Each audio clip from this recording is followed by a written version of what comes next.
few weeks ago, on the day that the UK officially left the European Union, Horrible Histories released a video about Brexit, in which they included a song about the Victorians and about how there is nothing that is really British. There are no British things.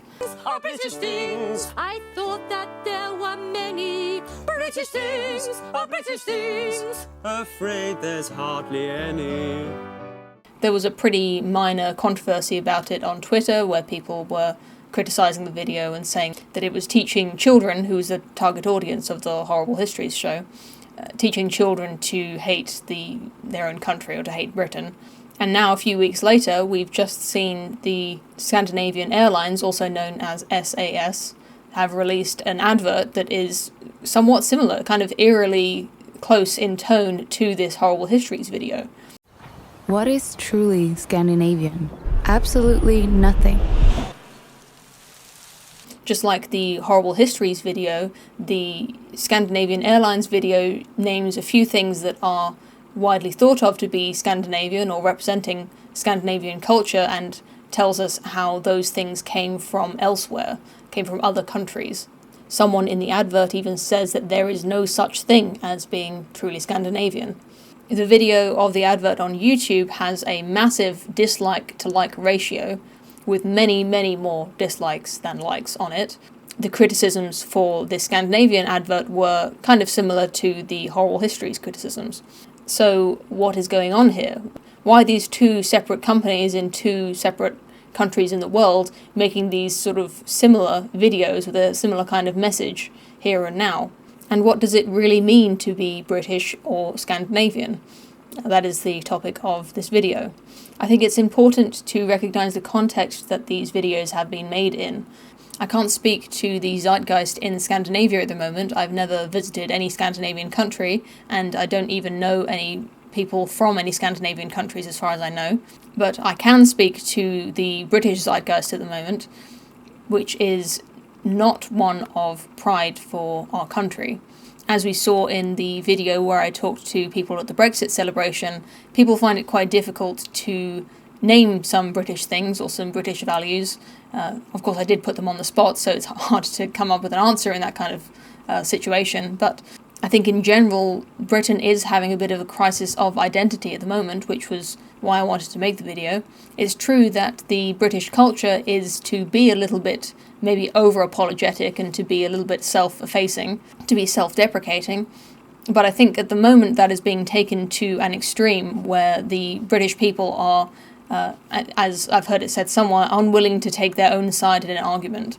I think people in Britain at the moment feel very uncomfortable saying that British values and British culture are any better than any other values or culture anywhere in the world. And it's in this context of self-loathing, not just self-deprecation for the sake of not being arrogant or for a joke, which is somewhat in the British character.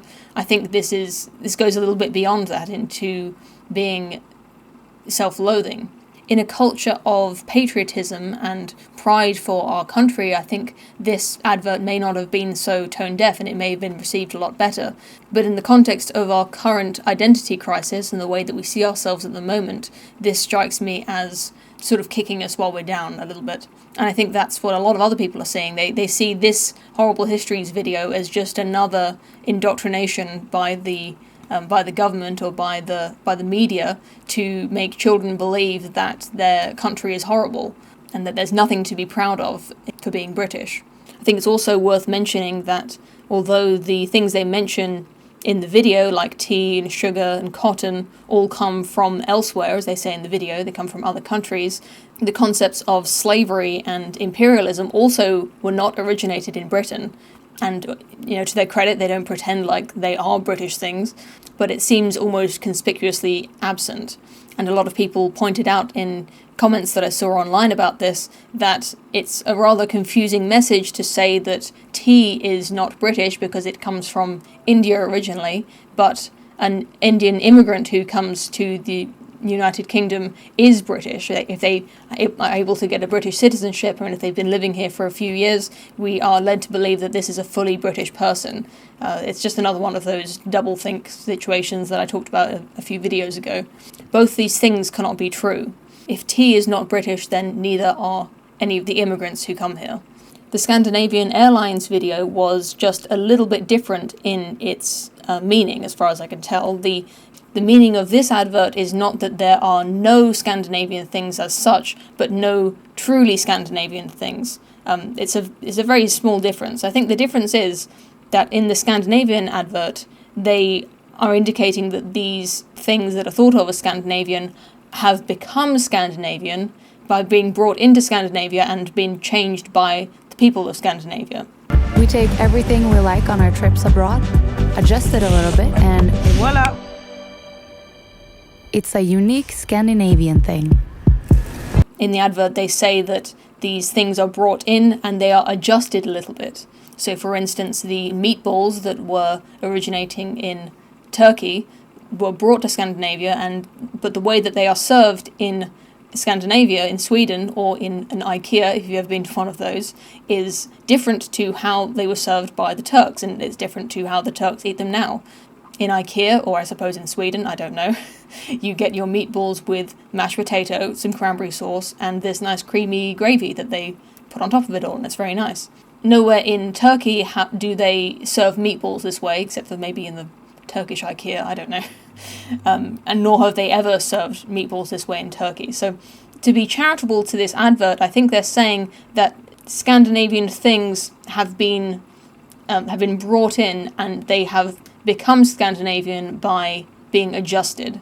They even show how different the modern windmills in Scandinavia look compared to the Persian windmills that were predating the modern windmills, apparently. They look very different, and you could say that this advert is praising Scandinavia's ability to take these concepts and ideas and products from abroad and to improve on them, to make them into a Scandinavian version. That's me being as charitable as I can be, but I am deriving all of that just from this one line in the advert that says, adjust it a little bit. That's all I can really say from that perspective. I think there is some truth in that idea that you can bring things in from abroad, like tea or like meatballs, and you make them your own by changing them. I actually have been to India, and I know that the way they drink their tea is not the same way that we drink tea in England.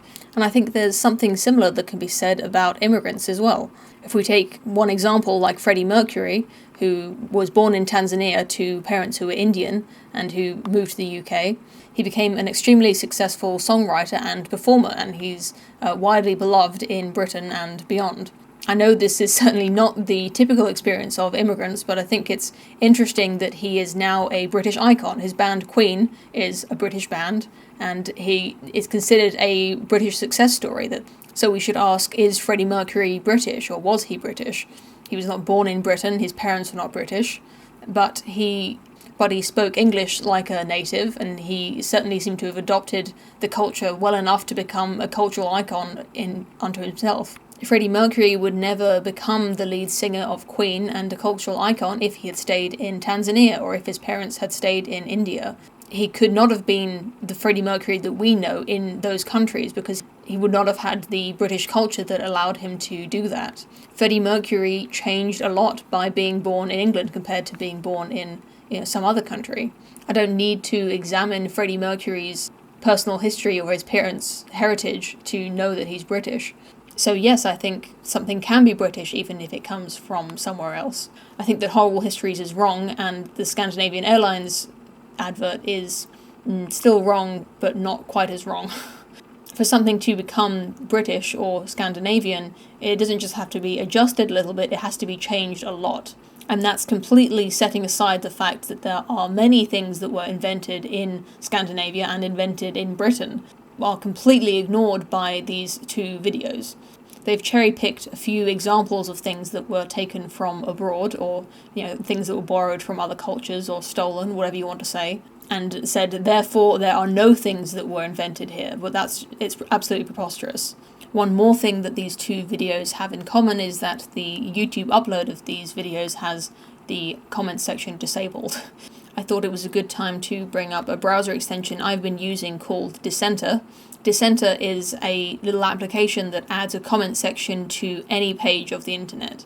So any news story, any video, it doesn't matter if it has a comment section or not, you open up this little window in the corner of the screen and you can see what the other people on Dissenter have said about it.